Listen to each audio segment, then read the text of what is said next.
మహిళ కథ. అమ్మాయిగా పుట్టడం సులభం కావచ్చు, కానీ సమాజంలో మహిళగా బ్రతకడం అంత సులభం కాదు. కొంతమంది తల్లిదండ్రులు తమ కూతుర్ని గాజు బొమ్మలా జాగ్రత్తగా పెంచుతారు.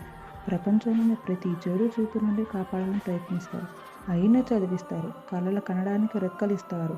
ప్రతిరోజు ఒక ప్రార్థన ఉంటుంది, మా అమ్మాయి బయటకు వెళ్ళి సురక్షితంగా ఇంటికి తిరిగి రావాలని. ఎందుకంటే ఈ సమాజంలో అమ్మాయిగా సురక్షితంగా జీవించడం అంత సులభం కాదు.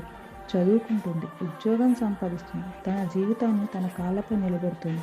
కానీ సమాజం అడుగుతుంది, ఇంకెంతకాలం ఇలా స్వతంత్రంగా ఉంటావు? పెళ్లి చేసుకో. తన కళల్ని వదులుకుంటుంది. తన తల్లిదండ్రులకు దూరంగా వదిలి వెళ్ళి కొత్త కుటుంబంలో సంతోషంగా ఉండాలని ప్రయత్నిస్తుంది. ప్రతి నెల వచ్చే నొప్పిని నిశ్శబ్దంగా భరిస్తుంది. తర్వాత గర్భధారణ, 9 నెలలు బాధ, ధైర్యం, ఆశలతో గడుపుతుంది. బిడ్డకు జన్మనివ్వడం చచ్చి బ్రతకడం లాంటిది. ఇన్ని కష్టాలు దాటిన భర్త మంచివాడు కాకపోతే అమ్మాయి ఇంకా నిశ్శబ్దంగా జీవించాల్సింది. మగవాడు తప్పు చేస్తే సమాజం కారణాలు వెతుకుతుంది, కానీ అమ్మాయి చిన్న తప్పు చేసినా ఆమె పాత్రనే ప్రశ్నిస్తారు. ఒక అమ్మాయిని తీర్పు చెప్పడం ఈ సమాజానికి చాలా సులభం అయిపోయింది. పుట్టిన రోజు నుండి చనిపోయే రోజు వరకు అమ్మాయి జీవితంలోని ప్రతి దశ ఒక పోరాటం. అయినా ఎంత కష్టం వచ్చినా మరుసటి రోజు మళ్ళీ ధైర్యంగా నిలబడుతుంది అదే మహిళ.